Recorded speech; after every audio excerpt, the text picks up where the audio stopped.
મહેસાણા જિલ્લા કોંગ્રેસ પ્રમુખ બળદેવજી ઠાકોરનો નિવૃત્તિ સંકેત જોવા મળ્યો છે। મહેસાણાના કડીમાં યોજાયેલા કાર્યક્રમમાં બળદેવજી ઠાકોરે સંકેત આપ્યા છે। યુવાનોને આગળ કરી સક્રિય રાજકારણમાંથી દૂર થવાની તેમની ઈચ્છા વર્ણવી, માત્ર સલાહકાર સમિતિમાં રહીને કામ કરવાની ઈચ્છા તેમને વ્યક્ત કરી છે। બહુ રાજકારણ કર્યું, હવે યુવાનોનો વારો આવવાની વાત તેમને કરી। હવે તમે બધા આગળ વધો, અમે પાછળ છીએની વાત બળદેવજી ઠાકોરે કરી છે।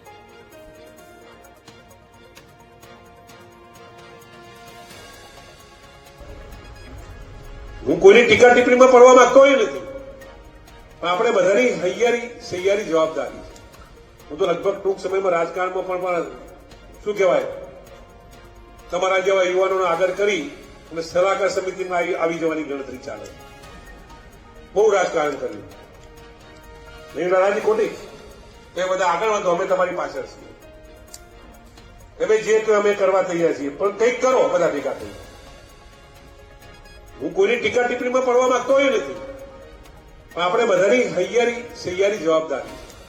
હું તો લગભગ ટૂંક સમયમાં રાજકારણમાં પણ શું કહેવાય, તમારા જેવા યુવાનોને આગળ કરી અને સલાહકાર સમિતિમાં આવી જવાની ગણતરી ચાલે।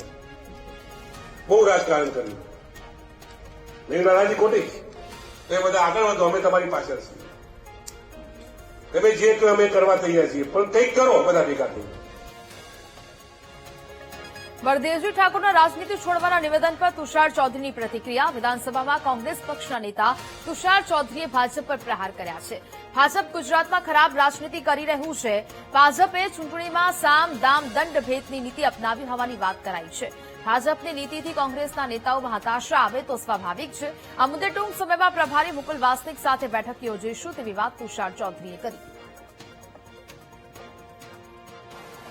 ગુજરાતમાં અત્યારે જે ભારતીય જનતા પાર્ટી દ્વારા જે રાજકારણ રમાઈ રહ્યું છે, સત્તાનો દુરુપયોગ, પોલીસ તંત્રનો દુરુપયોગ, વહીવટી તંત્રનો દુરુપયોગ, જે પ્રકારે એ લોકોએ તાલુકા પંચાયત, જિલ્લા પંચાયત, નગરપાલિકા, મહાનગરપાલિકાની ચૂંટણીમાં ફોર્મ ખેંચાવવા માટે પણ સામ દામ દંડ ભેદની નીતિ અપનાવીને જબરજસ્તી ફોર્મ ખેંચાવી લીધા હોય એવા પણ બનાવો બન્યા છે। ત્યારે સ્વાભાવિક છે કે કોંગ્રેસના જે માણસો હોય એમાં થોડી નિરાશા અને હતાશા જન્મે, પણ અમે એમની વાત, એમની નારાજગી હાઈકમાન્ડ સુધી પહોંચાડી દીધી છે।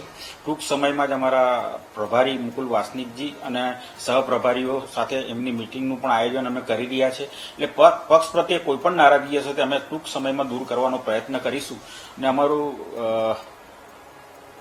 જે અત્યારે એમની નારાજગી છે એ નારાજગી ના રહે અને ફરી પાછા સક્રિય થાય એ દિશામાં કોંગ્રેસ પક્ષ આગળ વધશે। તો જે પ્રકારે હવે આખો સમગ્ર મામલો આવ્યો છે ને તેને લઈને હવે રાજકારણ ગરમાયું છે। મહેસાણા જિલ્લા કોંગ્રેસ પ્રમુખ બળદેવજી ઠાકોરનો આ નિવૃત્તિનો સંકેત જોવા મળી રહ્યો છે। મહેસાણાના કડીમાં યોજાયેલા કાર્યક્રમમાં બળદેવજી ઠાકોરે આ સંકેત છે તે આપ્યો હોય તેવા જે તેમના શબ્દો પરથી કહી શકાય। યુવાનોને આગળ કરી સક્રિય રાજકારણમાંથી દૂર થવાની તેમને ઈચ્છા વ્યક્ત કરી હતી। માત્ર સલાહકાર સમિતિમાં રહીને કામ કરવાની ઈચ્છા તેઓ દ્વારા વ્યક્ત કરવામાં આવી છે। જો કે હવે ત્યારબાદ અહીંયા તુષાર ચૌધરીની પણ તે મામલે પ્રતિક્રિયા સામે આવી છે। વિધાનસભામાં કોંગ્રેસ પક્ષના નેતા તુષાર ચૌધરીએ પ્રતિક્રિયા આપી છે। ભાજપ ગુજરાતમાં ખરાબ રાજનીતિ કરી રહ્યું હોવાની વાત કરવામાં આવી।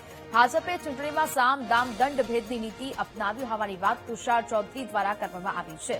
તુષાર ચૌધરી ભાજપ પર ગુસ્સે ભરાયા। ભાજપની રાજનીતિથી, તેમની નીતિથી કોંગ્રેસના નેતાઓ પરેશાન હોવાની વાત તેમના દ્વારા કરવામાં આવી છે। આ મુદ્દે ટૂંક સમયમાં પ્રભારી મુકુલ વાસનિક સાથે બેઠક પણ કરવામાં આવશે અને તેમની સાથે વાતચીત કરવામાં આવશે। જો કે મહેસાણા જિલ્લા કોંગ્રેસ પ્રમુખ બળદેવજી ઠાકોરે જાહેર મંચ પરથી નિવૃત્તિના સંકેત આપ્યા હતા અને તેને જ લઈને તુષાર ચૌધરીએ આ સમગ્ર મામલે પ્રતિક્રિયા આપી છે। ભાજપની નીતિથી કોંગ્રેસના નેતાઓ પરેશાન થઈ રહ્યા હોવાની વાત કરવામાં આવી રહી છે। ભાજપ ખરાબ રાજનીતિ કરી રહ્યું છે। ભાજપે ચૂંટણીમાં સામ દામ દંડ ભેદની નીતિ અપનાવી હોવાની વાત કરવામાં આવી રહી છે। ભાજપની નીતિથી કોંગ્રેસના નેતાઓમાં હતાશા આવે તે સ્વાભાવિક છે તેવી વાત તુષાર ચૌધરીએ કરી। આ મુદ્દે ટૂંક સમયમાં હવે પ્રભારી મુકુલ વાસનિક સાથે બેઠક યોજીશું તેવી તેમની પ્રતિક્રિયા સામે આવી છે। જો કે જાહેર મંચ પરથી બળદેવજી ઠાકોર દ્વારા આ નિવેદન છે તે આપવામાં આવ્યું હતું। મહેસાણાના કડીમાં કાર્યક્રમ યોજાયો હતો અને જ્યાંથી બળદેવજી ઠાકોરે આ સંકેત આપ્યા। યુવાનોને આગળ કરી સક્રિય રાજકારણમાંથી દૂર થવાની ઈચ્છા તેમને વ્યક્ત કરી। માત્ર સલાહકાર સમિતિમાં રહીને કામ કરવાની ઈચ્છા તેઓ દ્વારા વ્યક્ત કરવામાં આવી છે। તેમણે કહ્યું કે બહુ રાજકારણ કર્યું, હવે યુવાનોનો વારો।